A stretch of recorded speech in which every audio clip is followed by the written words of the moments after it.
Abisirayeli banyuzemo ubwo bavaga muri Egiputa bayobowe na Mose. Umunsi umwe ubwo bari mu butayu, Imana ituma Mose. Babonye atinze gato bariheba, basigara biyonona. Ubwo Mose asa n'utinze, tureke kwiyonona nshuti.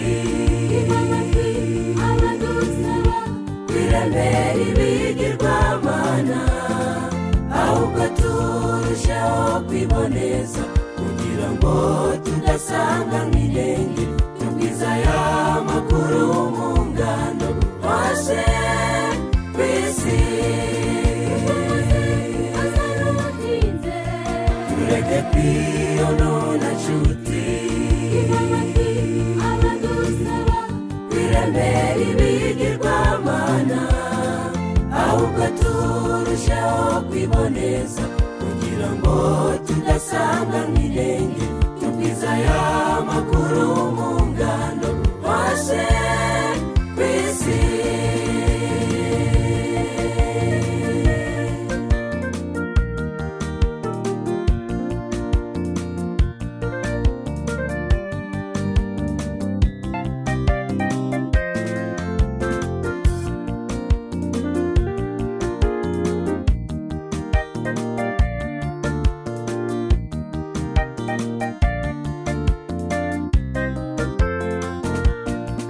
Ibi bihe nibyo bya bihe bimeruka Pawulo yavuze, ati mu minsi y'imperuka hazabaho ibihe birushya.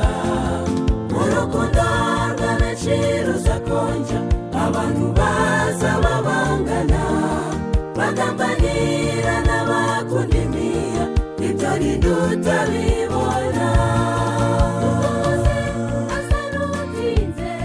Tureke kwiyonona nshuti. Abadusaba kwiremera ibigirwamana, ahubwo turushaho kwiboneza, kugira ngo tudasanga nk'inenge. Tubwiza aya makuru mu ngano hose ku isi. Tureke kwiyonona nshuti.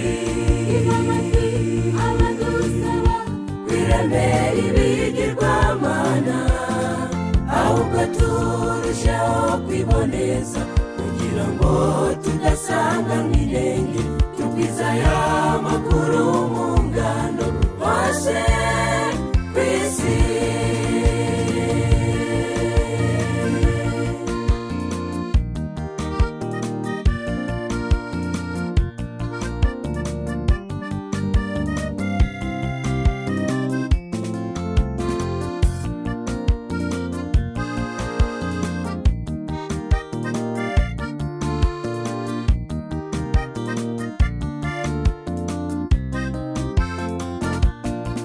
Ibi bihe ntabwo ari ibihe byo gutuma twiyonona nshuti.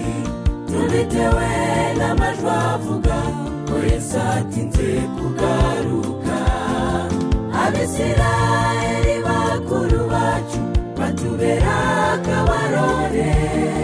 Yosuwa na Kalebu muri hehe ko dufatanye urugendo. Tureke kwiyonona nshuti. Kwiremera ibigirwamana, ahubwo turushaho kwiboneza, kugira ngo tudasanga nk'inenge. Tubwiza aya makuru mu ngano hose ku isi. Tureke kwiyonona nshuti.